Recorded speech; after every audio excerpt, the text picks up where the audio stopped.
తమను ఎంపీగా గెలిపించిన తెలంగాణ ప్రజలకు బీజేపీ ఎంపీలు ఈటెల రాజేందర్, రఘునందన్ ధన్యవాదాలు తెలిపారు.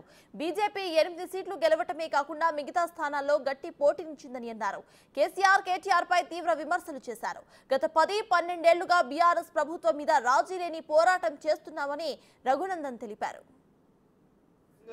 2013 మేలో బయటకు వచ్చిన తర్వాత టీఆర్ఎస్ పార్టీ నాయకత్వం మీద, చంద్రశేఖరరావు మీద, హరీష్ రావు మీద రఘునందన్ గత 10-12 ఏళ్ల నుంచి రాజీ లేని పోరాటం చేస్తుండనేది మా మెదక్ జిల్లాలో చిన్న పోరని అడిగినా కానీ చెప్తారు.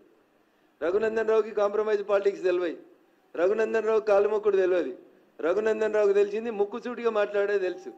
చంద్రశేఖరరావు అయినా గట్లే మాట్లాడతాడు, రఘునందన్ రావు రేవంత్ రెడ్డి అయినా గట్లే మాట్లాడతాడు.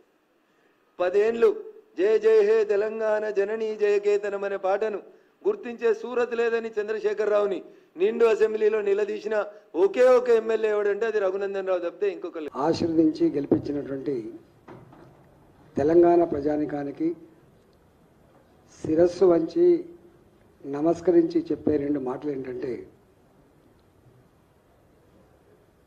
కేంద్రంలో మళ్ళీ అధికారం ఉండేది భారతీయ జనతా పార్టీ నరేంద్ర మోడీ గారే కాబట్టి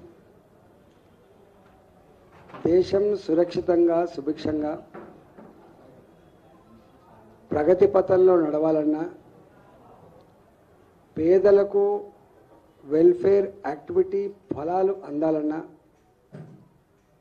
దేశ ప్రజల ఆత్మగౌరవం ప్రపంచ చిత్రపటం మీద ఎగరాలన్నా మోడీ గారికే